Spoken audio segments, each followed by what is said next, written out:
Assalamualaikum warahmatullahi wabarakatuh. Perkenalkan saya Ananda Wahyu Prisia dengan NIM 2021 0303 050. Saya dari Fakultas Ilmu Kesehatan, Prodi Ilmu Keperawatan. Di sini saya akan mempresentasikan ide bisnis saya, yaitu Starbucks. Di sini ada latar belakang Starbucks. Starbucks adalah sebuah mata rantai coffee shop internasional. Starbucks Coffee pertama kali dibuka pada 1971 di Seattle, Houston, Amerika Serikat oleh Henry Baldwin, Jeff Siegel, dan Gordon Booker pada tahun 1982. Para pendiri bergabung dengan seorang pengusaha bernama Howard Schultz yang berfungsi sebagai perusahaan Starbucks Coffee Company. Di sini ada problem. Setelah proses akuisisi, Howard memutuskan untuk mempertahankan karyawan Starbucks. Namun, ia malah mendapat perlakuan yang kurang menyenangkan dari karyawannya. Banyak karyawan yang curiga dan memandang sinis dari perubahan yang dibuat Howard. Tapi dengan sistem kekeluargaan, Howard merangkul karyawannya dan memberikan pilihan atas saham perusahaan, sehingga sense of belonging karyawan semakin tinggi. Hal ini tentu sangat berpengaruh dalam perkembangan bisnis Howard. Yang kedua itu situasi. Target dari Starbucks adalah mereka yang berada di level kelas menengah ke atas, di mana meminum kopi bukan lagi hanya menjadi ajang untuk memenuhi kebutuhan saja, melainkan juga ajang mengobrol dengan teman ataupun pacar. Itulah kenapa mereka membuat tempat yang sangat nyaman. Yang ketiga itu ada opportunity.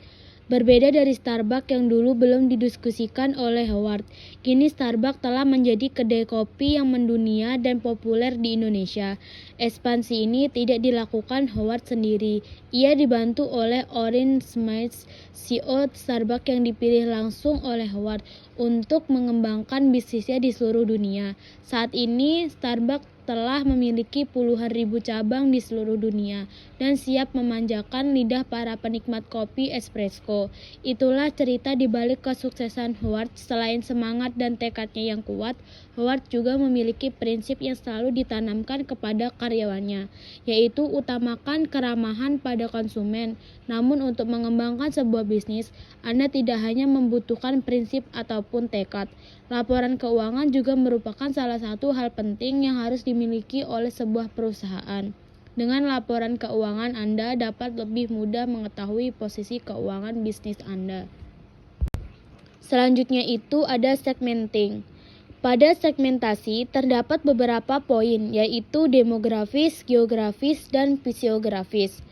Untuk demografis, Starbucks rata-rata umur pelanggan pada umur 22-54 tahun. Jenis kelamin laki-laki maupun perempuan dengan tingkat penghasilannya yaitu sekitar 5 juta atau lebih per bulan. Lalu untuk geografis cukupnya adalah dalam negeri maupun di luar negeri.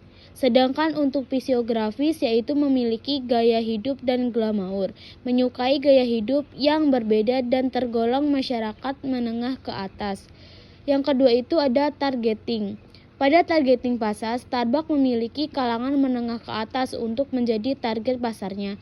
Perusahaan tersebut memiliki kalangan menengah ke atas karena sesuai dengan branding yang telah dibangun dan juga melibat pada segmentasi pasar yang ada.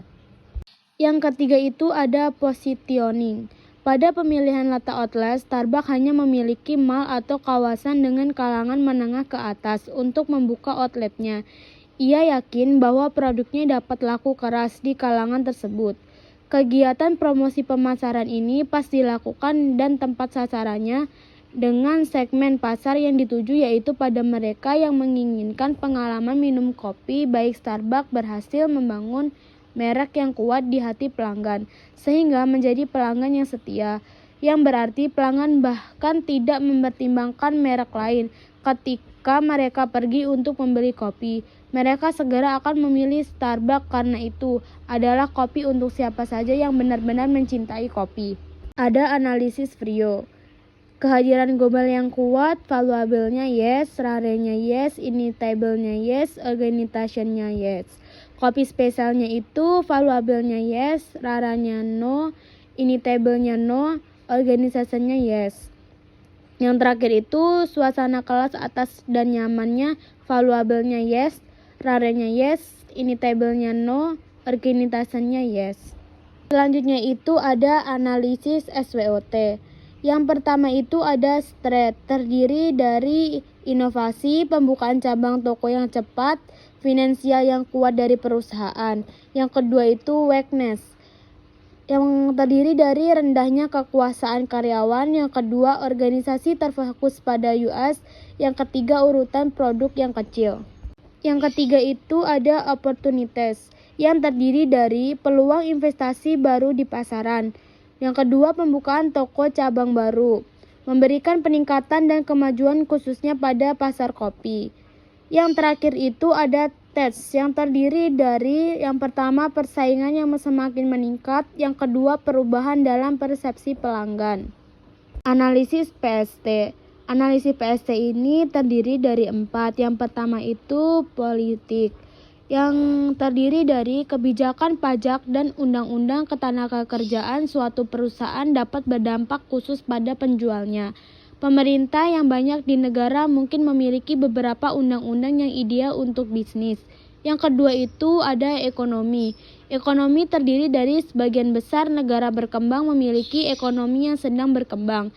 Yang kedua, meningkatkan biaya bahan baku dan biaya tenaga kerja dapat menjadi ancaman bagi pengembangan usaha mereka.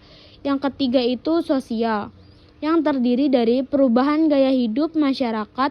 Dua pilihan makanan mereka dapat mempengaruhi penjualan perusahaan. Makanan yang ditawarkan oleh perusahaan mahal mengingat alternatifnya. Yang terakhir itu teknologi.